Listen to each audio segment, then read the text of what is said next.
So you wanna know who I really am and where I've been and what I'm gonna do.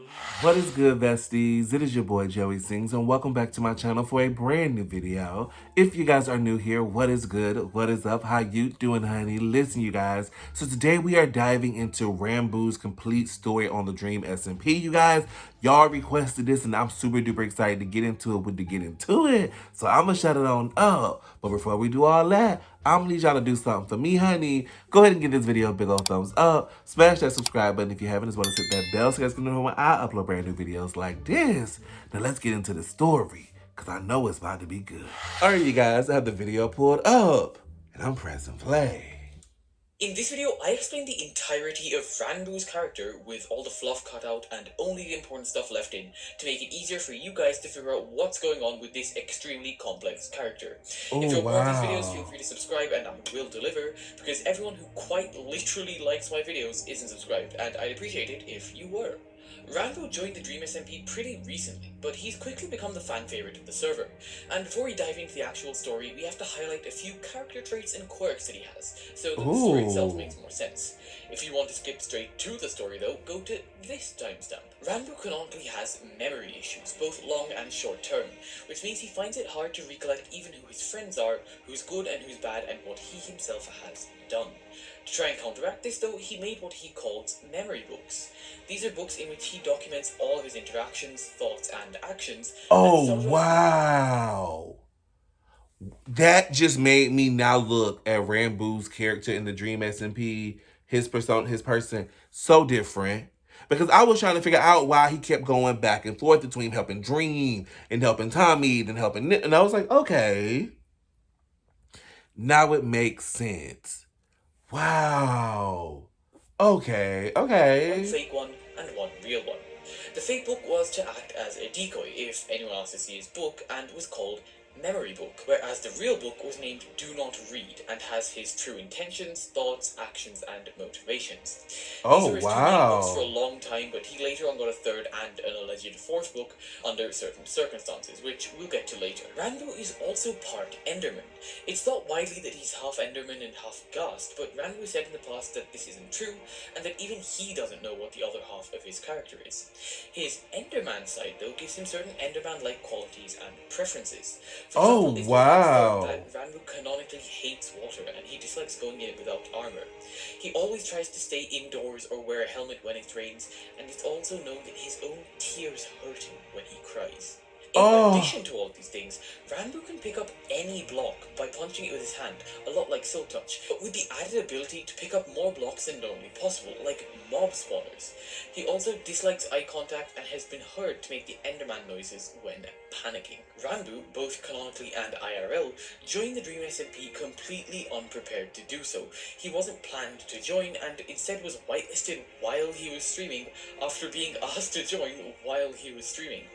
The first major plot thing that Ranboo did was to grief George Not Found's house with Tommy in it, a crime that would spark his first arc on the server. When it was found that George's house was more or less completely destroyed, there were calls for justice. A trial ensued and Ranboo was implicated in the crime by Tommy. When he was questioned, however, he refused to rat out Tommy, and even though it might have let him get away, he remained silent. On seeing this, Tommy sacrificed himself, taking all the blame for the grieving and clearing Ranboo's name, leaving him a free man. Indebted, Ranboo later defended Tommy in an argument where he was being called selfish, questioning whether a selfish person would give themselves up just to save someone else. Tommy in this arc was against L'Manberg. He was on the opposite side of the government, and Ranboo seeing Tommy being a good person, despite being on the quote-unquote bad side, probably helped him form the basis of his ideals, those being that sides are an inherently flawed concept. Ranboo tried, and still does try, to stay loyal to people, not any single side, and this will come up again later, because as the story progresses, Ranboo's belief in this ideal only grows stronger. He stuck by this moral, even immediately after forming it, by writing Tommy letters, for example, but still remaining friendly to L'Manberg. Although these letters were intercepted by Dream, we're talking about Ranboo here, not Tommy, so what matters is that the letters were written. Ranboo did think about his friend Tommy as just that.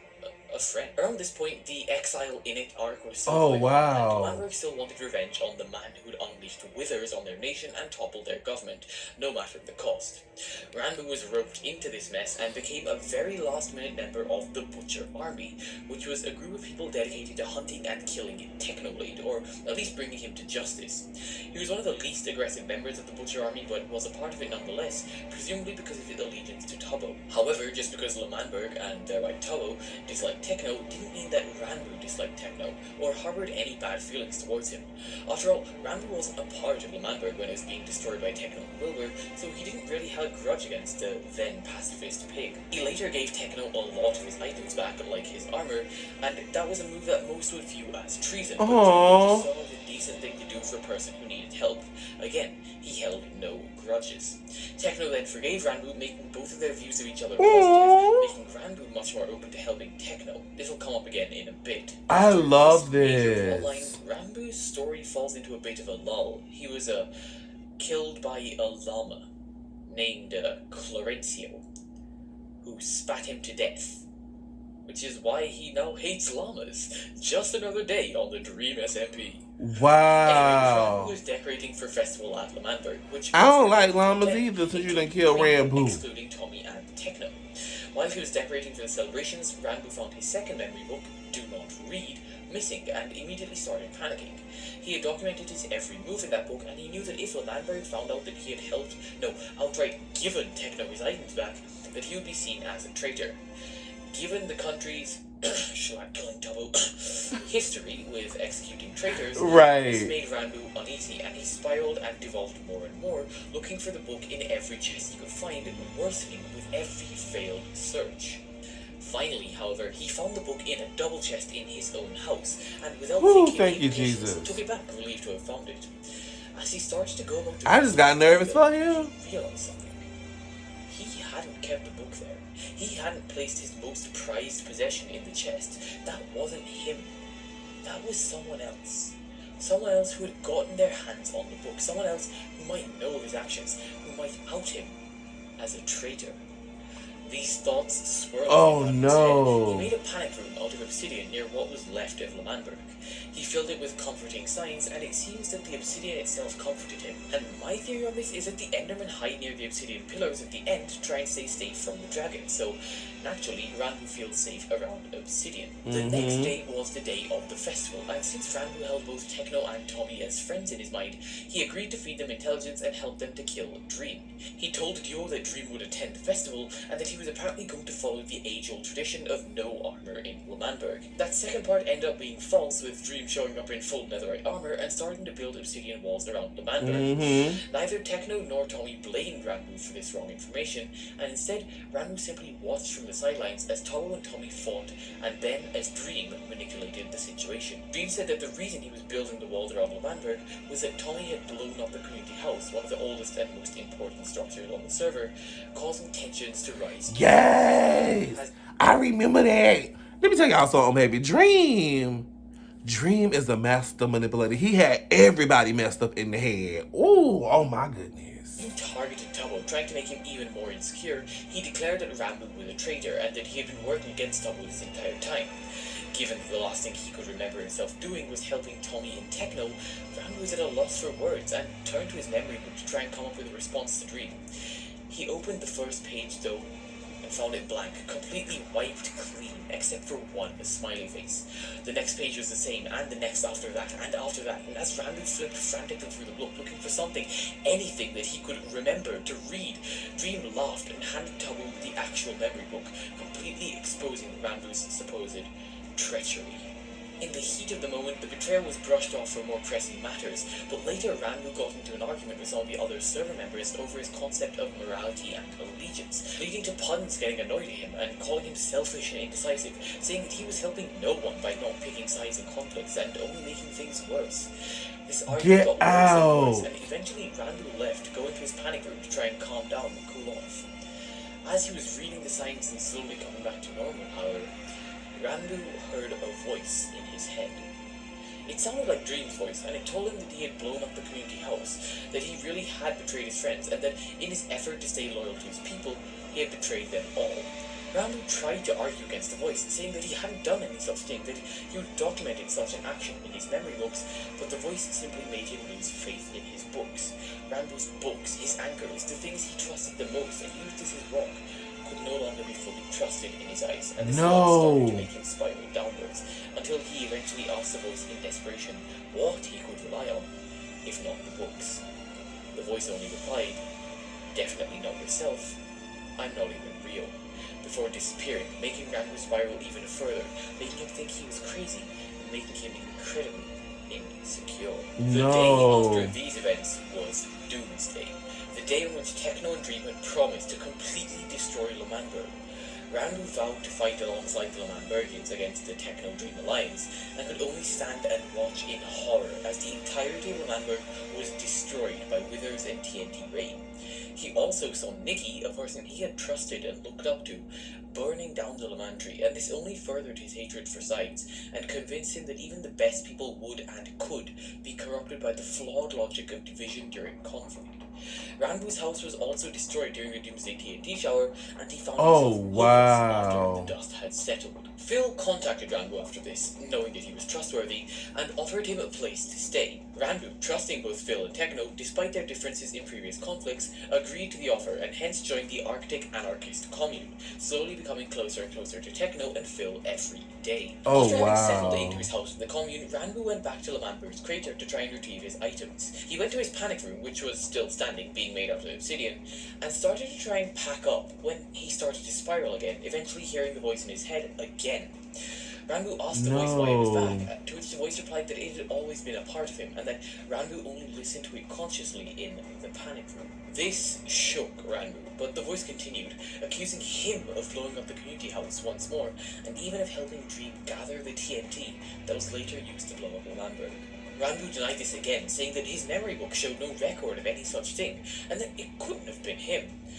But then he found a chest in the walls of the panic room with 2 TNT blocks left in it, causing him to stress out so much that he was making Enderman noises just to comfort himself. A few days later, and still shaken to his core, Ranboo went back to confront the voice in the panic room. On this visit, it explained that Ranboo blacks out regularly and follows the orders of the voice, doing whatever it asked. The voice claimed that it was during these blackouts that Ranboo had blown up the community house and helped Dream gather TNT, and even trusted Ranboo while he was blacked out and following orders, otherwise known as Enderwalking. Unsurprisingly, Ranboo couldn't remember anything from these Enderwalks and refused to believe what the voice was telling him. The voice insisted that it wasn't lying, though, and that Dream even trusted Enderwalking Ranboo enough to give him one of the discs, the discs which were arguably the most precious items on the server. In disbelief, but now too curious to stop thinking, Ranboo went back to his house, and there, buried amongst his other possessions, he found a disc which was, well, at the very least, an exact copy of the real deal. The shock of this discovery caused Ranboo to black out. He later told Techno and Phil about his Enderwalking and the fact that he possessed the disc, expecting to be shunned for both of these things. To his surprise, however, this is intense. The next we heard of Ranboo, he was one of the reinforcements that came with puns as Tommy and Tubbo finally confronted and defeated Dream, trapping him in prison and ridding the server of its primary antagonist. Ranboo said he knew he was right about Dream the entire time, that only with everyone working together with no sides, only then could he be stopped. While he was thinking about Dream, however, he wondered whether he actually did blow up the community house or whether that was a lie fabricated by the voice. He had never spoken to Dream one-on-one in person before, and he planned to go to the prison and ask Dream for clarity, just to get some answers on whether they eased his conscience or not. A little while after this, Ranboo randomly started hearing the disc Mellow High, and he went back to the panic room to try and get it to stop. It worked at first, but then the disc started playing again, and this time it refused to stop. He went back to the panic room to try and stop it again, but it didn't work, and Ranboo ended up devolving into shouting at the voice, demanding answers, finally asserting himself, and eventually managing to end the incessant and intolerable music with a yell. The strangest thing happened after this yell. Ranboo was suddenly, quote-unquote, free, able to edit the first page of his memory book, sure that he hadn't done what the voice had told him he had, and ready to visit Dream, not to ask for clarity, but instead to tell him just how much he had hurt people. This seemed like victory. It seemed like Ranboo had finally confronted and defeated his inner demons, and that he would no longer be tormented by the nagging feeling that he betrayed his friends, constantly, no Oh, longer tormented by the wow. wretched voice of Dream. This story isn't over yet, though. What? After quote-unquote freeing himself, Ranboo started to show a lot more of his Enderman traits, like the ability to pick up any block, including spawners, with his bare hands, an increased dislike for eye contact, and so on. There was a downside, however. He started to enderwalk a lot more. During these enderwalks, he would act normally, but would speak, write, and talk in Enderspeak, the language of Endermen. At one point during these enderwalks, Ranboo visited Dream in prison, having a nightmare consciously, simultaneously, in which he did the same. In said dream, or should I say in said nightmare in which he visited the prison, Ranboo met Dream. The situation slowly got worse and worse for Ranboo and his mental health, as Dream tried to convince Ranboo that he had helped him, even starting to refer to himself in the third person. All while Ranboo denied it, but the nightmare slowly started to unravel. The memory book that Ranboo had taken in with him had his first page replaced with a smiley, and Dream showed Ranboo that he had made loads of copies of his Do Not Read memory book, the very book that had outed him as a traitor. Dream then revealed that he wasn't even the real Dream and was actually the panic room voice, disappearing right in front of his very eyes. Ranboo was still not free, and the voice was not gone. It was still a part of him, and it claimed it knew what Ranboo thought, how Ranboo felt, and how Ranboo acted much better than even he did, and that's why it referred to Dream in the third person. Because the panic room voice isn't Dream, despite what it sounds like. It's Ranboo. The deepest, darkest parts of him, no doubt, but it's still the same person. The dream ended with Ranboo falling to his death as the prison crumbled around him, obsidian falling in layers like sand, Ranboo spiraling faster and faster even while on the death screen. He didn't die, of course, since it was a dream, but he woke up with full memory of what he had just experienced and with full awareness that he wasn't free from the voice. Then, to try and confirm that the visit hadn't happened and that what he had seen was just what a dream in the not world? with reality by calling it a dream, Ranboo wanted to visit the prison. All was going well until Ranboo claimed that he hadn't visited the prison before. Since he had, while enderwalking, while having that very same nightmare, Sam, the prison guard, didn't let him in, saying that he was lying. Ranboo, on seeing his name signed in Enderspeak on Sam's forms, realized what must have happened and asked Sam to never let him into the prison again in case enderwalking Ranboo somehow conspired to free Dream, undoing all of the hard work of every server member up until that point. He also remembered that in his dream, Sam had let him take a memory book with him into the prison, and concluded that he must have taken a book while enderwalking as well. After looking through his existing books, Ranboo realized that he must have a separate book for when he blacks out, and enderwalking Ranboo must have thought similarly to his conscious counterpart. Oh, wow. To document his actions, and left the Do Not Read book as a decoy. Ranboo's plan as of now is to find this book, clear his mind, conscience, and questions, and then burn it, to remove any possible evidence of him helping Dream. He plans to go to sleep holding an empty map so he can track it on waking up and see where he goes while enderwalking, ostensibly to find the book in this area. He also decided that he wanted to be able to confide in somebody about the enderwalking to help clear his conscience, as I said earlier. He doesn't know exactly who to tell, though, because he'd have to trust the person enough to actually tell them. He also wants the person to have their own secrets, to make them morally grey, and for them to be sort of detached from the situation, to help them keep the enderwalking secret. While Techno and Phil seem like obvious choices here, he doesn't think they'd care about his problems enough to help him. He's considered that he might not be able to get his memory book back alone and will need a second pair of hands, and he's willing to make compromises. He really wants that book. Before we end off, however, I'll leave you with one last interesting thing. In one of his latest streams, Ranboo had a very specific set of items in his inventory. And when you read those out, that's right, read the first letter of each item in his inventory, they spelled out he is in control. And on that spooky note, the video is done. Hope you enjoyed. You just can't end a video like that. You just can't end a video like that. Oh, I'll need more. Oh my goodness, you guys. There you have it. Me reacting to Ranboo's entire story on the Dream SMP. And I am over here shooketh to the core and I need some more. Period, honey. If you guys enjoyed this video as much as I enjoyed making it, go ahead and give this video a big old thumbs up. And then leave me a comment down below letting me know what you guys thought about this video, y'all. I am shook. That is a lot to take in, and it definitely makes Ranboo's character, you know, way more like, you can understand more. And I'm still Team Ranboo. Period, honey. Y'all, don't forget to go ahead and smash that subscribe button if you haven't, as well as hit that bell so you guys can notify when I upload brand new videos like this. Listen, y'all, the analytics don't lie. And a lot of y'all ain't even subscribed to my channel, so please make sure you click that subscribe button today. Period, honey. You guys listen. Don't forget to go ahead and check out all my social media. You can find in the description box below. Don't be lazy. Click show some more and come check me out on Instagram, Twitter, Snapchat, and TikTok. Give your boy a follow. Don't forget to most importantly, love yourself, love someone else. I will see you guys next time. Deuces.